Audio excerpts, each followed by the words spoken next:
Orchestras Live is a not-for-profit organisation based in England. We are a charity. We're based in England. We have an office in Leeds in Yorkshire. We also have a small base in London at an art centre called King's Place. Orchestras Live's mission is to engage people in all ages and backgrounds, and particularly those in what we call culturally underserved or historically underinvested non-metropolitan communities in England. And we create work with professional orchestras and communities that harnesses the transformational power of orchestral music to inspire, to bring joy, and to support people's well-being. We operate on a partnership basis. We have numerous partners of all different kinds, and we have local authority, local government partners. We have partners in the education sector, increasingly in the health and well-being sector, as well as partnerships with many of the UK orchestras, symphony orchestras and chamber orchestras. Orchestras like a very small team. We have 2 senior creative producers and a creative producer in the north of England. So we're not working in the cities, we're working in rural areas, in smaller towns, villages, and directly with communities. But in saying that, we do have what we call our promoter network. So that's a network of smaller scale venues across the country, where we support them financially and in terms of audience development activities to promote orchestral concerts. So there are traditional concerts, as I would call them, in a kind of concert hall setting that people go to and pay money for, but also we are producing work within communities in what is known, talked about in England as place-based settings. So when the lockdown began in 2020, we had something like 15 orchestral projects running across England. So including really large-scale participatory projects, including involving children and young people, projects with older people, like this intergenerational project in Bedford that's been going for 10 years. But you know, that wasn't that was live. Everything was live.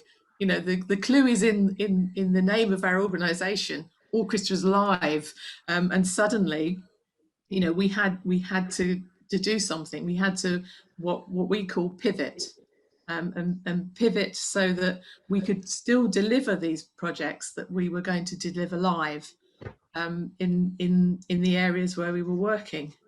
And we felt a great empathy with the communities, because taking away the human contact that music brings, those communities become even more isolated. So that's what concerned us greatly. We're in a lucky position that we are publicly funded. We don't rely on ticket income. We have income from our partners who pay us management fees for running the projects, but also we get income from charitable organisations. So we didn't have to lay off staff like many of the orchestras had to, what we call in England furlough the staff, and that included the orchestral musicians. So many orchestras just ceased operating. Many of the symphony orchestras that have contract players just stopped operating completely. So with our full staff complement, we were able to rapidly assess the situation as it unfolded in March 2020 and look at different delivery models with our partners, and that including digital. So the primary way that we've been delivering projects, and not exclusively, but the principal way we've been developing our live projects over the last year has been digital with those partners. How much longer have I got, Melissa? How much longer have I got? Yes, you can talk some more, but would you like to talk about what kind of projects have you been producing during COVID? maybe. Yeah, yeah. I can't actually see my don't know if I can tell you. Yes, I can tell you about. There's a community in an area called the East Riding of Yorkshire. It's on the east coast, or it's very difficult to describe if you know the shape of England. There's a sort of piece that comes out on the corner there that's parallel with somewhere like Rotterdam. So if you kind of go up the coast a bit beyond Hull, above Hull is a community, a place called Withensea. It's got about 6,000 inhabitants, and it is very poor. There's a lot of poverty there. There's a lot of older people live there, and it's a very isolated community. We've been working there for the last 4 years with Manchester Camerata Orchestra, and we've been developing community projects in schools and with their choirs. So what we decided was that we would create a virtual choir with the people of Withensea, and we utilise the services of the orchestra of Manchester Camerata and 4 of their musicians, and a composer called Richard Taylor, who is very familiar with firstly with Withensea because he's been working there for 4 years already, but also with writing vocal music and music for choirs, and the voice, because he's worked a lot with organisations like Opera North. So Richard and the team kind of virtually descended on Withensea, and the ladies' choir there were recruited. We did quite a lot of recruitment videos through a sports organisation in the town called Active Withensea, and so we recruited a number of people to join this choir. And the choir wasn't just about singing music that already existed, it was about creating their own music. So they worked with Richard over 3 or 4 months on Zoom, which was quite difficult for a lot of older people. It was quite a difficult platform, but we worked with them over 4 months and the musicians from Manchester Camerata to create a new piece called Unlock Voices, and that was premiered on Facebook.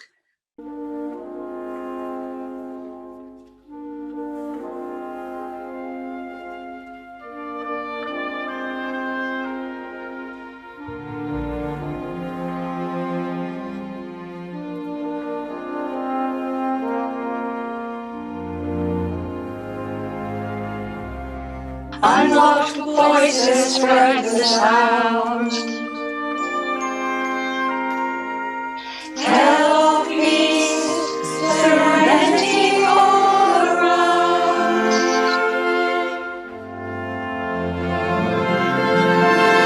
Lighting days of darkness, voices need to be heard. The energy of the sleeping sea. Waves, waves, waves, waves,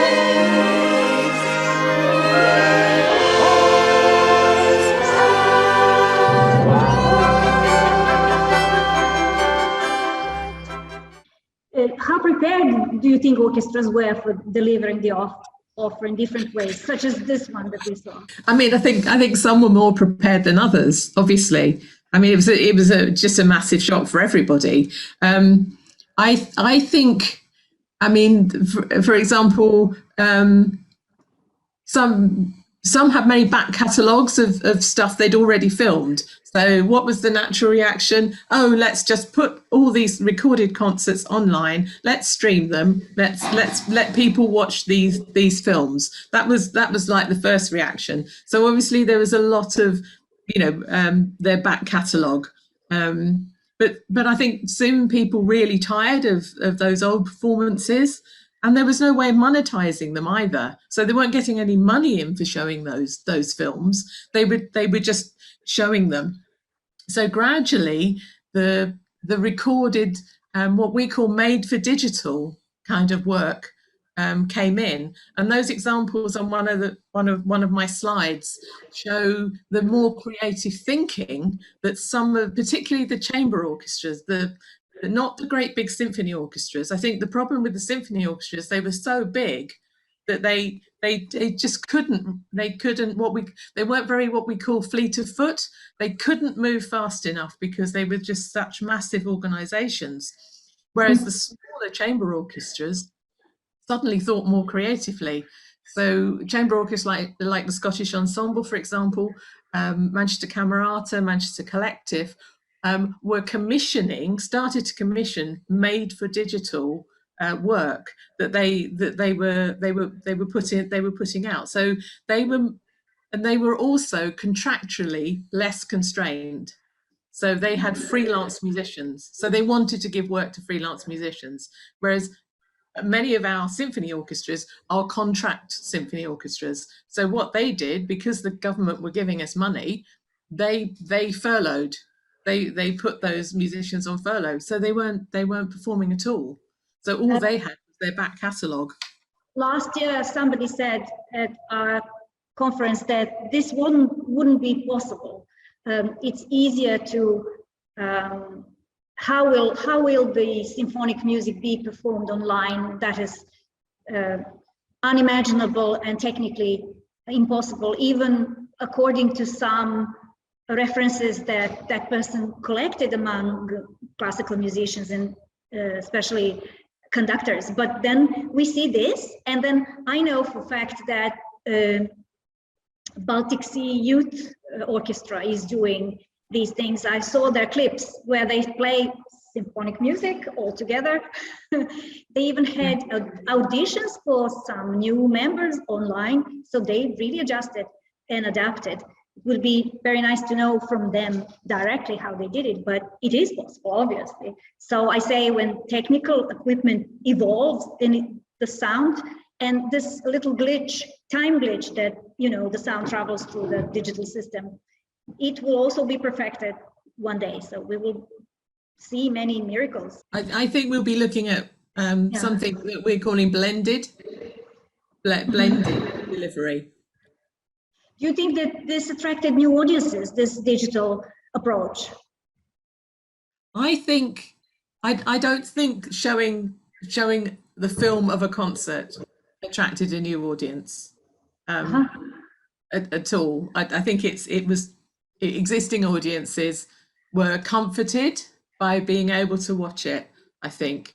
But I think there is, some of the orchestras have evidence now that they're made for digital. They're very specifically produced work. Yeah, has attracted new audiences, and the participatory work that we've been doing has certainly attracted new audiences, because participants, family and friends have automatically wanted to watch what their friends are doing. So in Withensea, for example, we've had over 4,000 views of that video because of word of mouth. And oh, do you want to see Maria? She's singing in Unlocked Voices. Oh yes. So yes, I think for our participatory and our co-produced and co-designed work, yes, I think we are increasing audiences. But for those who are just sitting passively watching a concert, no, I think that satisfies a particular audience group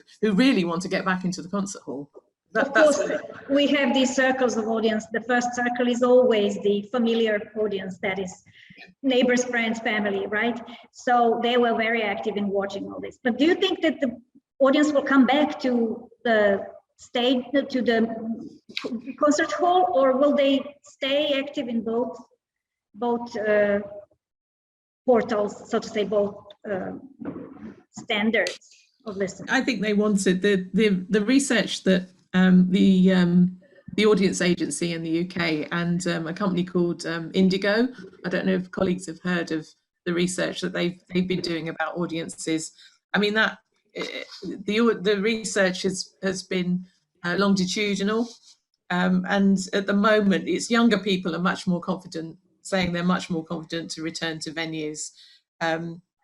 And interestingly, in the larger cities, around 70% of Londoners were confident about booking ahead, compared with just over 50% in Wales. So there's huge regional differences, even in a very small country like the UK. Lots of people want reassurances that if it's cancelled, they can get a refund. I think those existing audiences, you say your core group, will go back to that core concert. But I think what will happen, and I suppose it depends on the funding regimes and philosophies in our respective countries. But I know here in England, the whole idea of place-based activities and people creating, the Arts Council of England have got a program that's called Let's Create, and that's their next 4-year strategy, and it's going to be focused on places. So I think the kind of the traditional concert hall concert is going to be under a lot of pressure in the UK, because it may not be as funded as highly as it was before. Do you think that these orchestras will going to adapt and integrate their digital presentations, as a part of their overall offer? I think they will. I think so. And of course, the COVID has prevented touring, and of course, Brexit is preventing touring. So there is a massive part of their income has gone. But then there is also the pressures of climate change. Touring a London orchestra up to places where we go. So, for example, we work with an orchestra called the Multi-Story Orchestra. I don't know if colleagues have heard of them. They originated in a London car park, and they perform in car parks. That's how they originated. But we work with Multi-Story in a place called Beverley in East Yorkshire, and their travel expenses and overnight accommodation were exactly the same as their fee. Yes. So there's a huge amount of money involved in touring, and I think what will happen is that there will be more digital product as well as live, and Orchestras Live is developing a virtual touring network to supplement the live. So what happens is, for example, our partners in Darlington will have 2 live concerts a year, but they will probably also have 2 streamed concerts from others in our promoter network. Maybe down in the southwest of England, one of their concerts will be streamed to Darlington. So in fact, what I think will happen is that we will get more product into concert halls. We may even get more product into places like cinemas, where people can experience, have a live streamed experience of somebody else's concert happening in another part of the country. So I think there'll probably be an increase, but it will be a blended offer, I think, now. We are forgetting that we have also a circle of audience which doesn't really enjoy this social aspect of the concert hall. For example, youngsters, the youth, it's not true that they don't like classics, but they don't like the stiffness of that concert, the formalities, the code of conduct at the concert hall. So I suppose that's my personal observation, that they might stay online, put in the future, because first it costs much less, and then they can go in and out whenever they like, and they don't need to care about formal appearances. Yes? Yeah, they can even stay in bed. Yeah. So I think that this opens some possibilities for it. I think we have covered the questions that we had in mind for now. Is there something that we forgot to say? I think I just wanted to say something about digital poverty. Yeah. And there are many thousands of people here in the UK that actually don't have access to the equipment and B, the speeds of broadband to enable them to access this. So we've been running quite a few projects with older people where it's kind of music by post. So we've reverted back to very old technology like CDs and DVDs, for example, to send to those people in their housing where they live, their sheltered housing, we call it. And then we've also had musicians performing to them over the phone. So we've had to also think about old technology in order to reach groups that have no access for what, you know, for economic and technical and education reasons. They have no access to the internet. So that I think we must be aware of these people that haven't automatically got that access.